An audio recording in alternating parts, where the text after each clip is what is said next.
Mga sports, may malaking balita tayo ngayon. Habang papalapit na papalapit ang SEA Games schedule at iba pang international tournaments, pumotok ang isang napakalaging update mula sa FIBA. At grabe, pabor na pabor ito sa ating inang bayan or sa ating Gilas Pilipinas national team. At hindi lang yan ha, habang may issue na luto daw sa Thailand at habang ang Gilas 3v3 ay nasa Thailand na ngayon para lumaban, lumalabas ang isang rule change na pwedeng magbago ng buong landscape ng Asian basketball. Kaya ngayon ilalahad ko sa inyo ang totoo. Kung trip mo po ang ganitong content, paiwan ng follow at pa-subscribe na din. Tara, simulan na natin. Ang bagong FIBA rules na pabor sa Pilipinas. Mga ka-sports, FIBA has spoken. Mas lumuwag na ang eligibility rules at anong ibig sabihin? Mas madali lang ma-classify ang isang player bilang local, hindi import lang. Dati sobrang higpit, kahit Pinoy ka pero late nang nakakuha ng passport, import ka na po agad. Kahit lumaki ka sa Pilipinas, dito nag-aaral, dito nagkampiyon, kung hindi ka nagkaroon ng passport bago mag-16, hindi ka po local.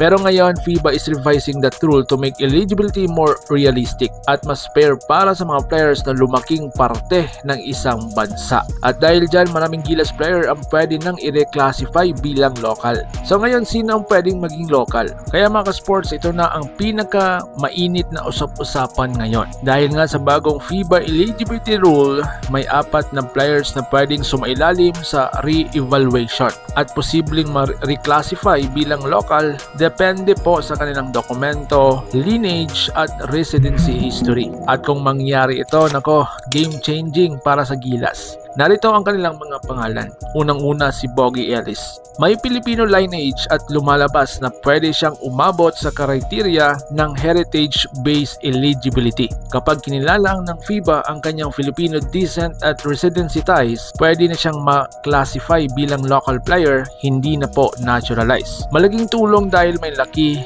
athleticism at youth development na swak sa international play. Pangalawa si Remy Martin. May Filipino parentage kaya pasok sa bloodline requirement. Ang naging issue lang dati ang kanyang documentation timelines, pero sa bagong FIBA system, mas flexible na ang assessment at mas priority na nila ang actual heritage kaysa passport age rule. Ibig sabihin, pwedeng local na si Remy. Imagine ha, Gilas guard rotation na may Martin, Dwight at Scotty. Nako, grabe iyan. Pangatlo si Jordan Clarkson.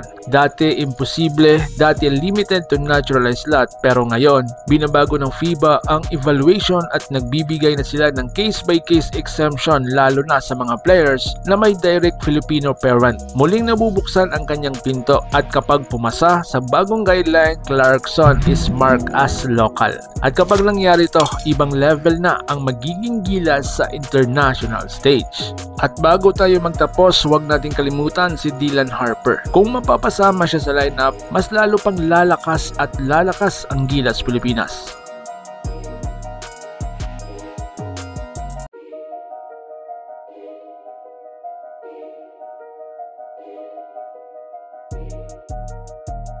Kaya mga ka-sports, sumanda na ha, ito na ang bagong era ng Gilas Pilipinas. Ngayon mga sports, anong apekto nito sa Gilas Pilipinas? Napakalaki ng impact po nito. Unang-una, mas flexible ang lineup. Pangalawa, lalaki ang pool ng big men, wings at shooter. Hindi na po tayo mauubusan ng forwards at center. Hindi na kailangan ng 2 o 3 naturalized options at mas magiging competitive na ang Pilipinas sa Asia. Imagine ha, Kai Soto plus Dylan Harper plus Bogie Ellis plus Remy Martin at iba pa. Sali mo na lang si JP. At lahat niyan considered as local plus 1 naturalized lang. Ito na ang pinakamalaking advantage natin in years. Ngayon, habang pabor ang bagong rule sa Pilipinas, may issue na naman sa Thailand. Sa mga SEA Games events, ilang ulit na lumalabas ang reklamo na parang pabor daw sa host country. Calls, schedules at kung ano-anong kalokohan. Pero ito ang masasabi ko. Gilas lalaban, Gilas hindi natitinag kahit i-host advantage pa nila. Pilipinas pa rin ang target ng Asia.